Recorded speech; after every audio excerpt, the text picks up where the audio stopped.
In the dense jungles of Southeast Asia, amidst the sweltering heat and monsoon rains, one of the most infamous and deadly engineering projects of World War II took place: the construction of the Burma Railway, also known as the Death Railway.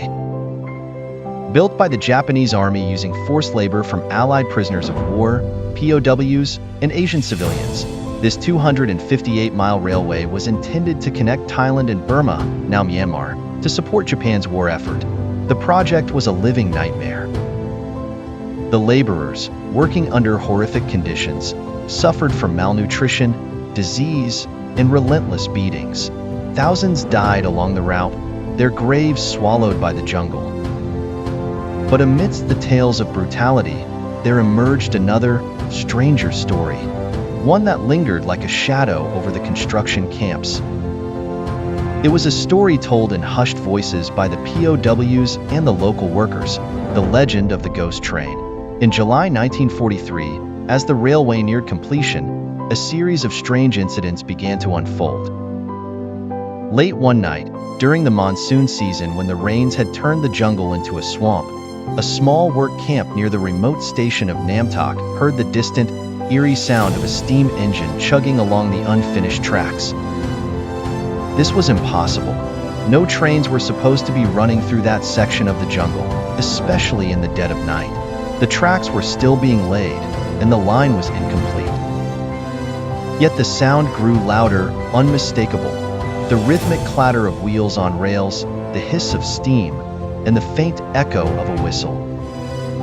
The workers, exhausted and half-mad from their suffering, looked at one another in confusion. Some ran to investigate, only to see, through the veil of mist and rain, a faint light glowing in the distance, moving steadily along the track.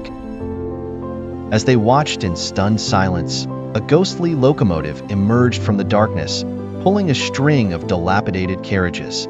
The train appeared old, as though it had been abandoned for decades, covered in rust and grime, but it moved smoothly, as if gliding on invisible tracks.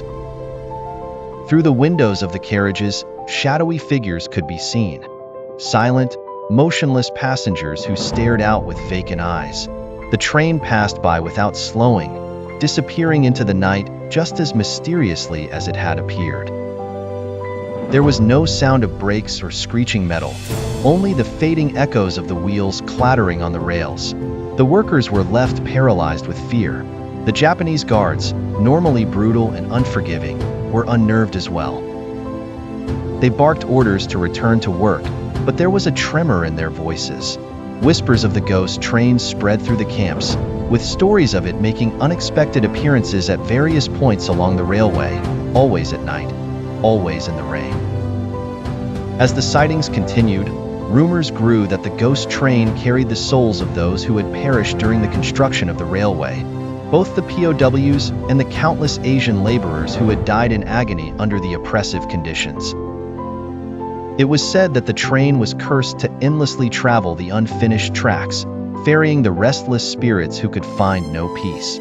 Some workers claimed that, on certain nights, they could hear soft crying or whispers coming from the jungle, as if the spirits of the dead were calling out for help.